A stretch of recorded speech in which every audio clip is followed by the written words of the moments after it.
जिन हिंदू पुरोहितों से मुक्त होना है, गांधी जी और विनोबा जी कह रहे हैं कि उन मंदिरों में शूद्र का प्रवेश होना चाहिए। ये बड़ी क्रांति की बात है कि मंदिर में शूद्र का प्रवेश हो। किसके मंदिर में? उसी मंदिर में जिसने उसे शूद्र बनाया, उन्हीं पुरोहितों के मंदिर में जिनने उसको हजारों वर्षों तक पीड़ित किया और शोषित किया। मैं तो कहूंगा एक शूद्र को किसी मंदिर में नहीं जाना चाहिए। अगर सारे ब्राह्मण पैर पड़े तो भी नहीं जाना चाहिए, क्योंकि उस मंदिर में क्यों जाना जिस मंदिर ने तुम्हें तोड़ा और नष्ट किया और बर्बाद किया और शोषण किया। लेकिन गांधी जी और उनके सब साथी कहते हैं कि मंदिर का द्वार खोलो, हम शूद्र को मंदिर में ले जाएंगे। बड़ी क्रांति हो रही शूद्र को मंदिर में ले जाने की। ये ब्राह्मण का ढीला पंजा जो हो रहा है उसको फिर कसे जाने की तरकीब है। फिर ब्राह्मण के हाथ में पहुंच जाएगा ये शूद्र उसके मंदिर में जाते ही।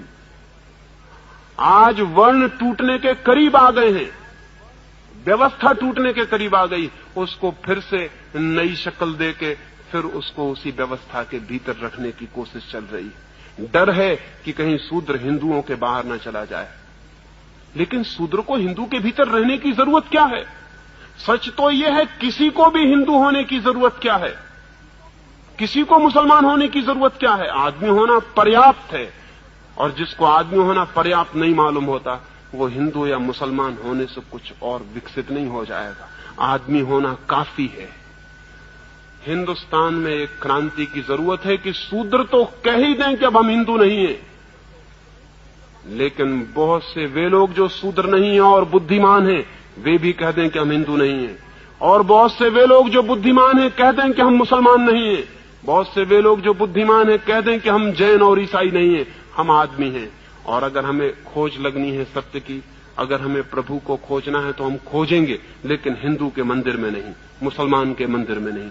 इतनी बड़ी दुनिया उसका मंदिर है, हम यहीं खोजेंगे। हम क्यों किसी मंदिर की बंद दीवारों के भीतर जाएं? इतना विराट मंदिर है उसका, हम इसका दर्शन यहीं करेंगे।